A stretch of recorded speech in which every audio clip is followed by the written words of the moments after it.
तो आज हम लोगों ने शुरू करना है सोशल बिहेवियर। सोशल बिहेवियर जो है उसकी आज हम लोगों ने रिवीजन करनी है। मैं आप लोगों को तमाम चैप्टर्स जो हैं इतनी डिटेल में तो नहीं करा सकती क्योंकि ये रिवीजन लेक्चर है। तो आपको एग्जाम के हवाले से मैंने आप लोगों को एक रिवीजन लेक्चर देना है कि तमाम बुक जो है वो एक दफ़ा आप लोगों की रिवाइज हो जाए। रिवीजन में जो है आप लोगों की एक कंप्लीटली तौर पर कवर हो जाए आप लोगों का एक दफ़ा सिलेबस। इंट्रोडक्शन से हम शुरू करते हैं। Introduction to behaviour sciences. Behaviour sciences क्या होती हैं? बिहेवियर साइंसेस के अंदर हम लोग ह्यूमन बिहेवियर को पढ़ते हैं। इसके अंदर हम ये पढ़ते हैं कि इंसानी दिमाग किस तरीके से काम करता है, किन असूलों को फॉलो करता है। उसके अलावा जो है सोशियोलॉजी, एंथ्रोपोलॉजी और हेल्थ साइंसेस और डिजीजेस के साथ ये किस तरीके से लिंक्ड है। सोशियोलॉजी मतलब हमारे माशरे के साथ, एंथ्रोपोलॉजी मतलब एंथ्रोपोलॉजी होती है स्टडी ऑफ ह्यूमन बिहेवियर। ठीक है, तो इट इज तो बिहेवियर साइंसेस क्या है? It deals with the study of human behaviour कि हमारा ह्यूमन बिहेवियर कैसा है, क्या है, कैसा होगा, यूजिंग प्रिंसिपल्स ऑफ किन असूलों की बुनियाद पर? साइकोलॉजी हमारे दिमाग की सोचों पे, सोशियोलॉजी हमारे जो है मुआशरे पे, हमारे ताल्लुकात पे, और हमारे एंथ्रोपोलॉजी हमारे बिहेवियर पे in conditions of health and disease, normal situations में और डिजीज सिचुएशन में, अब नॉर्मल हालात में, कि हम किस तरीके से इन तमाम चीजों में, इन तमाम हालात में डीलिंग करते हैं, सोचते हैं, डील करते हैं, बिहेव करते हैं। इन सब चीजें, ये चीज सब चीजें हम किस में देखते हैं? बिहेवियर साइंसेस में। बिहेवियर साइंसेस की तीन मेन कैटेगरीज आती हैं, जैसे अभी हमने पढ़ा सोशियोलॉजी। सोशियोलॉजी फिर आती है साइकोलॉजी एंड एंथ्रोपोलॉजी। जब हम साइकोलॉजी की बात करते हैं तो ये आपके अपनी पर्सनैलिटी है, अपना माइंड है, अपनी साइकी है, कि आपका अपना दिमाग जो है, अपना ह्यूमन ब्रेन जो है, अपनी आपकी जो पर्सनैलिटी है वो आपकी डीलिंग के अंदर, आपके तमाम डीलिंग्स के अंदर क्या रोल प्ले कर रही है in situations of health and disease.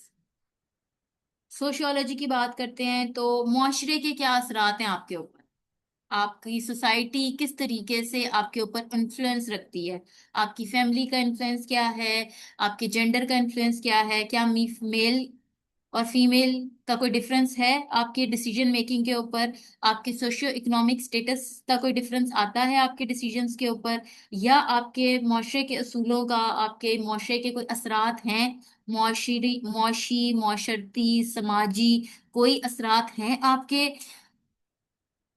Dealings के अंदर, कि किस तरीके से आप बिहेव करते हैं उसके ऊपर। इन अब इसमें भी वही चीज आती है कि नॉर्मल सिचुएशंस के अंदर भी और नॉर्मल से हट के सिचुएशन के अंदर भी, हेल्थ सिचुएशंस के अंदर, हेल्दी सिचुएशंस के अंदर भी, जब आप सेहतमंद हैं उन सिचुएशंस के अंदर भी, या जब इन केस ऑफ डिजीज जब आप हेल्दी नहीं है उन सिचुएशंस के अंदर भी। Then anthropology. एंथ्रोपोलॉजी में मैंने अभी आपको बताया था कि एंथ्रोपोलॉजी में हम स्टडी ऑफ ह्यूमन बिहेवियर करते हैं।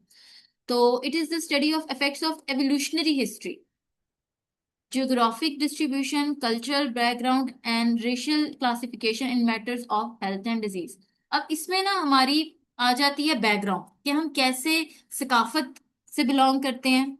ठीक है, हमारा बैकग्राउंड क्या था, हमारा हम मतलब हमारे आबाओ अजदाद के किस तरीके के बैकग्राउंड थे, हमारी सकाफत कैसी थी, हम किस एरिया से बिलोंग करते हैं, हम कैसे असूलों को फॉलो करते आ रहे हैं पीछे से। जैसे पंजाब के लोगों के डिफरेंट असूल हैं, सिंध के लोगों के डिफरेंट हैं, केपीके के लोगों के डिफरेंट सकाफत को फॉलो कर रहे हैं। तो ये इस चीज में आ जाती है। इसका इंसान के बिहेवियर के ऊपर बहुत ज्यादा इफेक्ट है, उसकी हिस्ट्री के ऊपर बहुत ज्यादा इफेक्ट है।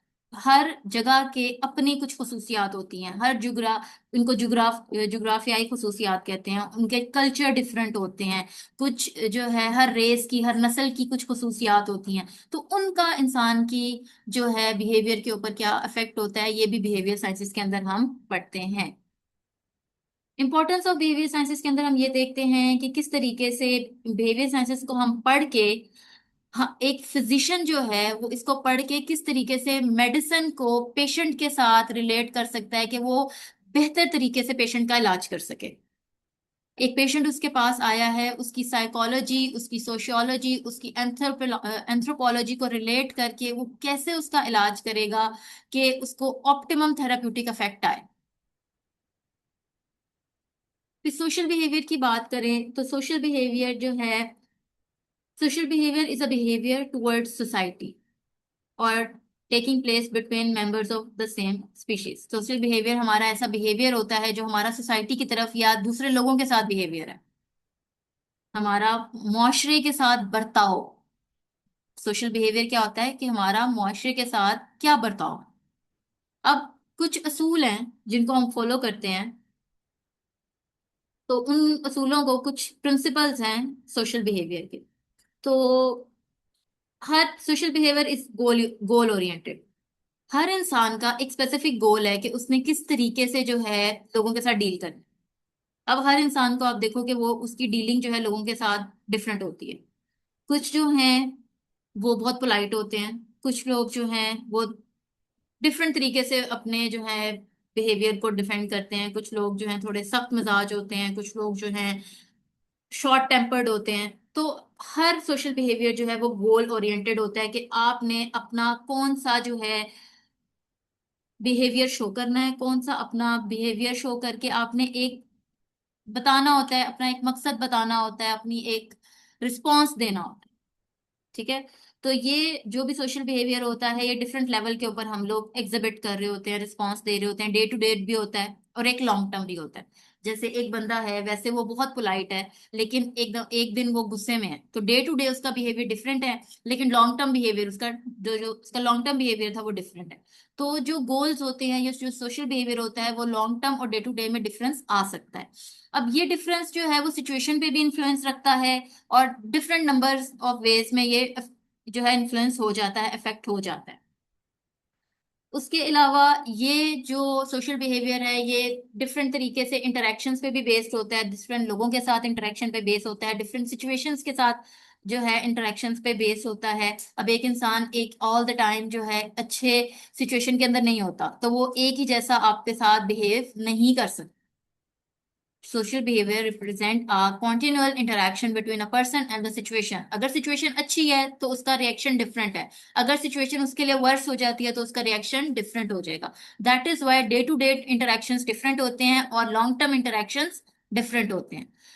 और जो सोशल बिहेवियर है वो कम्युनिटी लेवल के ऊपर एक इंसान का डिफरेंट होता है और डिफरेंट ऑर्गेनाइजेशनल लेवल्स के ऊपर डिफरेंट होता है। मतलब उसका अपनी फैमिली के साथ जो है वो बिहेवियर डिफरेंट होगा, उसका अपने स्पाउस के साथ डिफरेंट होगा, उसका अपने बच्चों के साथ डिफरेंट होगा, उसका अपने कलीग्स के साथ डिफरेंट होगा, गली मोहल्ले के लोगों के साथ डिफरेंट होगा, अपने फैमिली मेंबर्स के साथ डिफरेंट होगा। तो सोशल बिहेवियर जो है वो हमेशा गोल ओरिएंटेड होता है।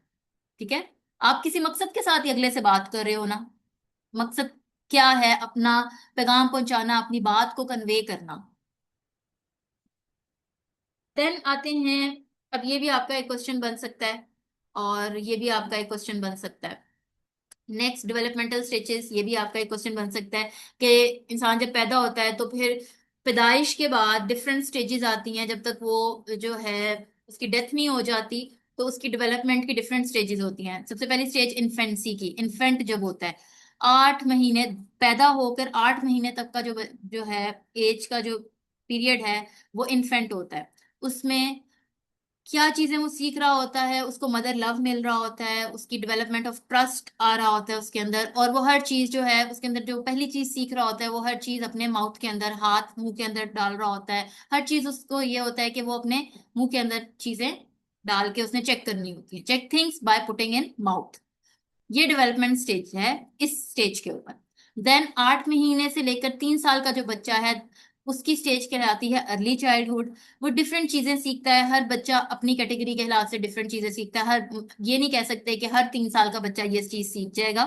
डिफरेंट बच्चे 3 साल की उम्र तक डिफरेंट चीजें सीखते हैं, डिफरेंट स्पेसिफिक स्किल्स सीखते हैं, सेल्फ ऑटोनॉमिक हो जाते हैं, मतलब कुछ कुछ चीजें वो खुद करना शुरू हो जाते हैं और उनको शर्म आना शुरू होती है। शेम मतलब उनको चीजों के शाइनेस आना शुरू हो जाती है।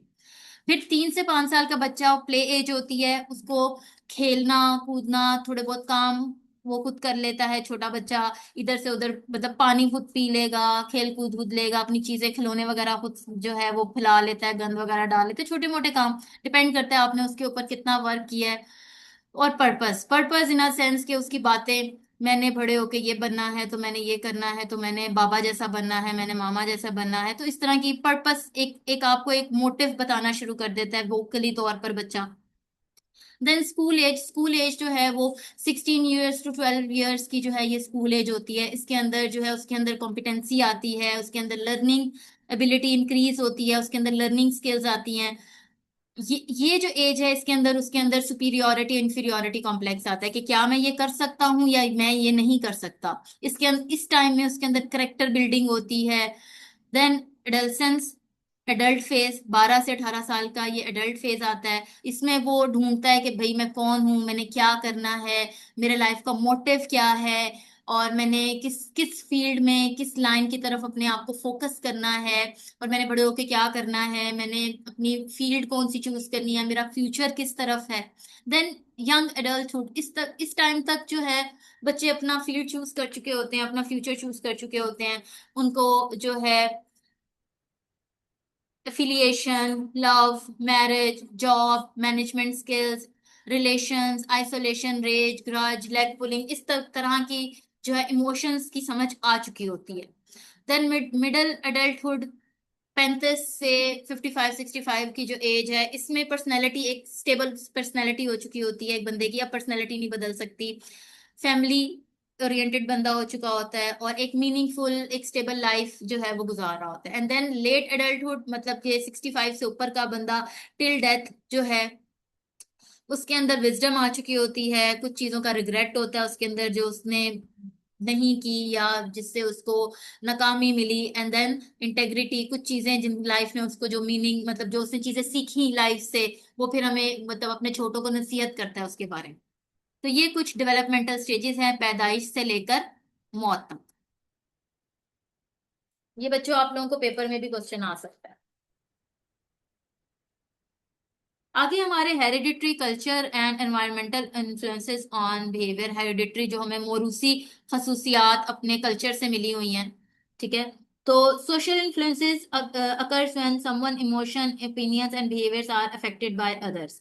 कह रहे हैं कि हमारे सोशली तौर पर हम इन्फ्लुएंस कब होते हैं, समाजी तौर पर हम पे कब चीजें असरअंदाज होती हैं, जब हम दूसरों को देखकर, जब when someone's emotion, opinions and behaviors are affected by others, जैसे मेरे इमोशंस या मेरे राय या मेरा बिहेवियर किसी और की वजह से बदलेगा, तब मैं इन्फ्लुएंस होगी किसी की वजह से। जैसे मैं सोच रही हूँ कि मैंने ये स्पेसिफिक काम करना है या मेरा एक स्पेसिफिक गोल है, लेकिन किसी और की वजह से मैं कब सोशली तौर पे इन्फ्लुएंस में आऊंगी, सोशल इन्फ्लुएंस, कि मैं सोशली तौर पर किसी और की वजह से क्यों इन्फ्लुएंस में आ रही हूँ, अपने अपने फैसले क्यों बदल रही हूँ, किसी के इमोशंस की वजह से। किसी ने मेरे पे इमोशन, गुस्सा भी हो सकता है, किसी ने मुझ पे गुस्सा दिखा के मेरा फैसला बदलने की कोशिश की है, या किसी ने मुझे समझा के मेरा फैसला बदलने की कोशिश की है, उसे लगा मेरा फैसला गलत है, या किसी ने मुझे अपना ओपिनियन दिया, अपना राय दी है, या अपने बिहेवियर से मेरा मुझ पे कोई इफेक्ट डालने की कोशिश की है, मुझ पे इन्फ्लुएंस डालने की कोशिश की है, तो ये कहलाता है सोशल इन्फ्लुएंस।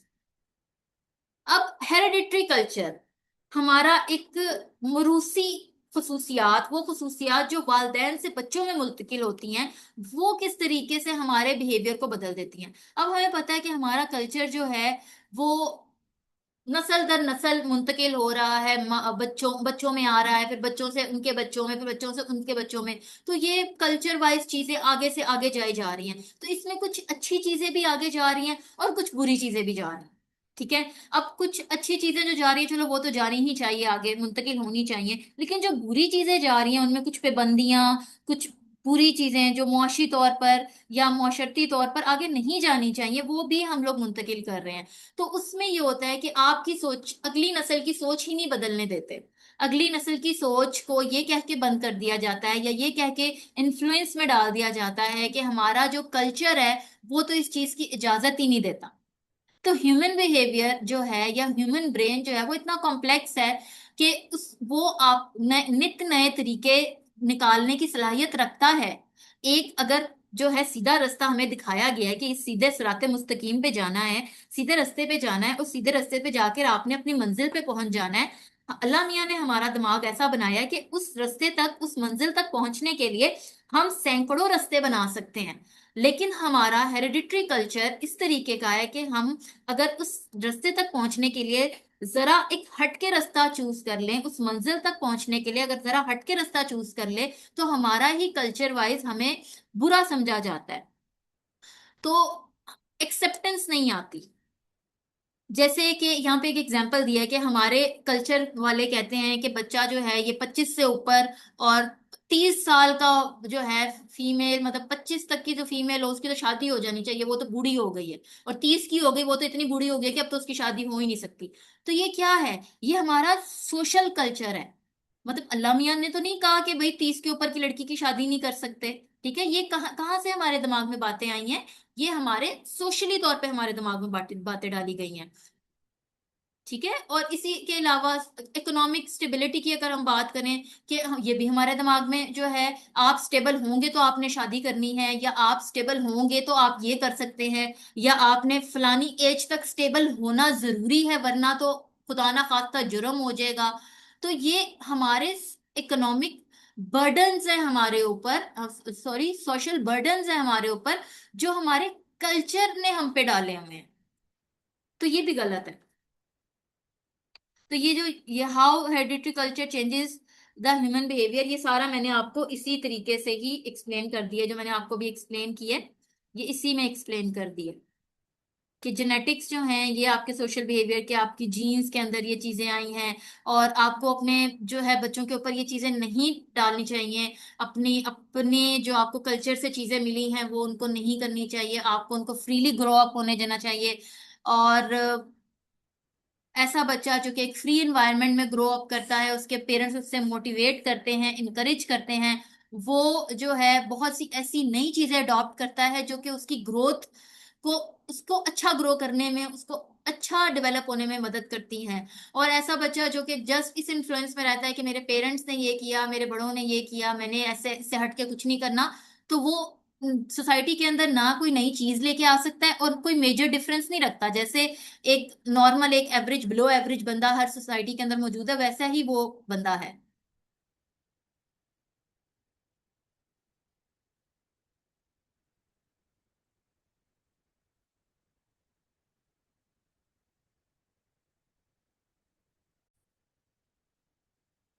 अब हमने पढ़ने हैं कुछ ऐसे इन्वायरमेंटल इन्फ्लुएंसेस जो कि ह्यूमन बिहेवियर को या ह्यूमन की जो है साइकोलॉजी को, उसके बिहेवियर को, उसके एक्चुअल सोशल बिहेवियर को अफेक्ट करते हैं। ऐसे कौन से हमारे इन्वायरमेंट के अंदर चीजें हैं जो हमारे बिहेवियर को अफेक्ट कर रही हैं?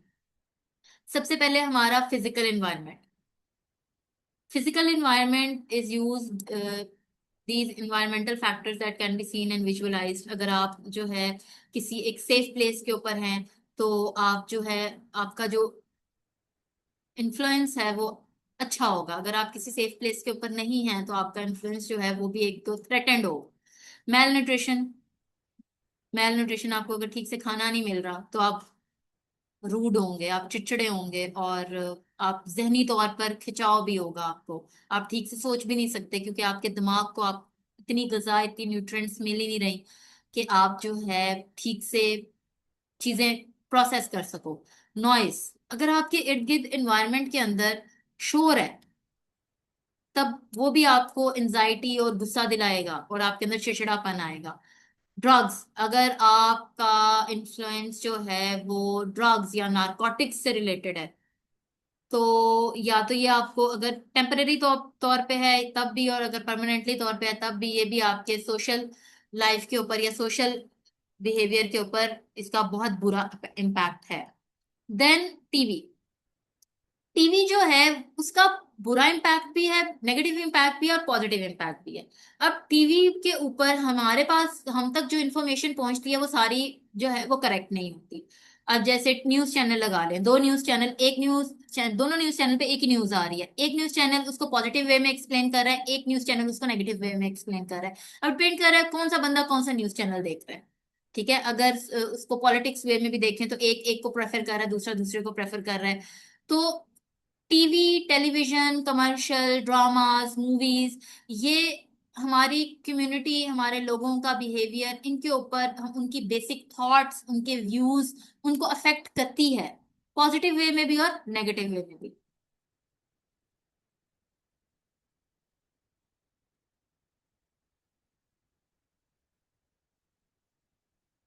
अब साइकोलॉजिकल एनवायरनमेंट ये कैसे अफेक्ट करता है आपके बिहेवियर को? कह रहे हैं कि आपकी सोचें, साइकोलॉजी क्या होती है? आपके अपने अपना जहन, अपना माइंड, अपना माइंड किस तरीके से जो है आपको इन्फ्लुएंस करता है। जैसे आप यहाँ पे लिखा हुआ है कि एक बंदा जो है अगर अपने पेरेंट्स की तरह बनना चाहता है, जैसे उसने कहा है कि मैंने अपने वालिद साहब की तरह बनना है, तो जैसे उसके वालिद साहब हैं वो वैसा ही जो है वो बनने की कोशिश करेगा, उनका जैसा बिहेवियर है। अब वो उनकी पॉजिटिव चीजें भी अडॉप्ट करेगा और वो उनकी नेगेटिव चीजें भी अडॉप्ट करेगा। ठीक है। देन उसने डिफरेंट एटीट्यूड्स ऑफ पेरेंट्स और यंग्स एंड एल्डर ब्रदर ही make a child depress and can suffer from complexes. अब देखें, आपके इन्वायरमेंट के अंदर आपके बड़े हैं, आपका बच्चा जो है, अब बड़े गुस्सा कर रहे हैं, अब एक बच्चा उस इन्वायरमेंट में है, वो बड़ों के गुस्से से डिप्रेस हो रहा है, वो अपने आप को जो है अपनी बाउंड्रीज बना के अपने आप को क्लोज कर रहा है, वो बच्चा उतना ग्रो नहीं कर पाएगा, उतना डेवलप नहीं कर पाएगा। वो अब डिफरेंट पार्ट्स ऑफ लाइफ के अंदर उस तरीके से ग्रो नहीं कर पाएगा, उस तरीके से अपने आप को शो नहीं कर पाएगा, पढ़ नहीं पाएगा, खेल नहीं पाएगा, किसी भी तरीके से ब्लूम नहीं कर पाएगा वो बच्चा, क्योंकि वो साइकोलॉजिकली इन्फ्लुएंस्ड रहेगा ना। इवन के सिबलिंग्स का, बहन भाइयों का आपस में भी साइकोलॉजिकल इन्फ्लुएंस होता है। और ये इन्फ्लुएंस डिफरेंट वजह से हो सकता है, उनके आपस में जो है भी वजह से हो सकता है, और पेरेंट्स का उनके साथ जो है डिफरेंट बिहेवियर की वजह से भी हो सकता है। मेंटल हेल्थ, मेंटल हेल्थ जो है आपके ब्रेन की हेल्थ, ब्रेन में हॉर्मोन्स होते हैं, हॉर्मोन्स का जो है इम्पैक्ट आपके इमोशनल स्टेटस के ऊपर होता है, आपके बिहेवियर के ऊपर होता है कि आप कैसे सोच रहे हो चीजों को, पॉजिटिव वे में ले रहे हो, नेगेटिव वे में ले रहे हो, आप बात समझ रहे हो, आप बात किस तरीके से प्रोसेस कर रहे हो। क्योंकि ना जब हम लोग एक लाइफ जी रहे होते हैं तो अच्छी चीजें भी साथ साथ हो रही होती हैं, बुरी चीजें भी साथ साथ हो रही होती हैं। तो एक पॉजिटिव लाइफ जीने का जो है पॉइंट ये होता है कि आप उन चीजों को प्रोसेस करो। ठीक है, आप उन चीजों को प्रोसेस करो कि भाई खुशी और गमी जो है ना साथ साथ चलनी है, और उनको प्रोसेस करके साथ लेके चलो। ये नहीं कि जो परेशानी है उनको साइड पे अपने ऊपर हावी कर लो और जो है ना परेशान ही रहो।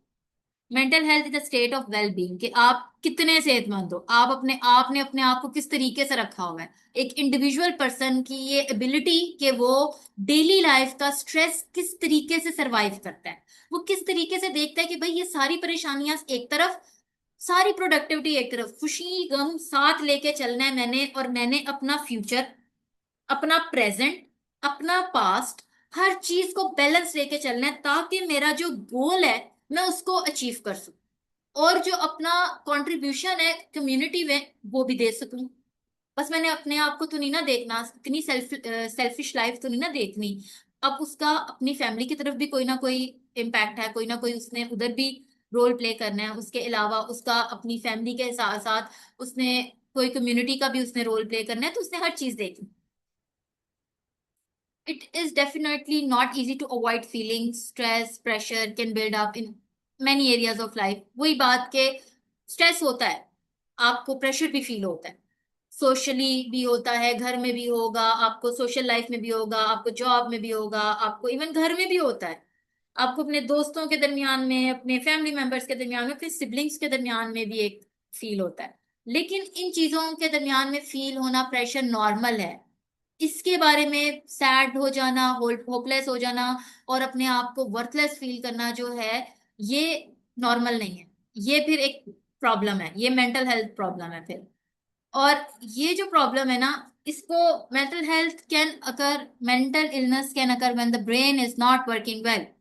और ये तब होगा जब आपका दिमाग ठीक से काम नहीं कर रहा, और ये कोई ऐसा नहीं है कि आप सोचें गलत रहे हो, आपके दिमाग के अंदर या तो फिर कोई ना कोई इशू बन रहा है, कोई हार्मोनल इश्यूज बन रहे हैं, आपके जो ब्रेन के हार्मोन्स है वो ठीक तरीके से काम नहीं कर रहे। When the brain is not working properly, one of its six function will be disturbed. आपके अगर दिमाग नहीं ठीक काम कर रहा तो ये छह काम खराब होंगे, आपकी थिंकिंग, सोचें खराब होंगी, परसेप्शन, चीजों के बारे में सोचना, ठीक है, आपकी एहसास, आपकी फीलिंग्स खराब हो जाएंगी, इमोशंस, आपके जज्बात खराब हो जाएंगे, आप परसेप्शन, आप अजीब चीजें गेस करना शुरू कर दोगे कि भाई ये बंदा मुझे जज कर रहा है। आपका एक काम खराब होगा, आप कहोगे भाई मेरा तो सारा फ्यूचर ही खराब है। परसेप्शन में आपका एक काम खराब होगा, मेरी मेरी तो पूरी जिंदगी खराब हो गई है। इमोशन, आपके जज्बात, आप बहुत ज्यादा इमोशनल हो जाओगे, छोटी छोटी चीजों पे एग्रेसिव तौर पे इमोशनल हो जाओगे। सिग्नलिंग, आप अजीब किस्म के जो है ना चीजें महसूस करना शुरू हो जाओगे, आपको हर चीज जो है वो बुरी लगना शुरू हो जाएगी। और कुछ चीजें फिजिकल में तो आपको मतलब कि आपको कुछ हेलुसिनेशंस तक बात पहुंच जाएंगी, कुछ चीजें आपको ऐसी नजर आना शुरू हो जाएंगी जो कि एग्जिस्ट ही नहीं करती, और बिहेवियर के अंदर आपका बिहेवियर इफेक्ट हो जाएगा। तो अगर इस हद तक पहुंच जाते हैं ना, तो इसका मतलब है कि ये मेंटल इलनेस है। अच्छा बच्चे, मेंटल इलनेस का भी आप लोगों को क्वेश्चन आ सकता है।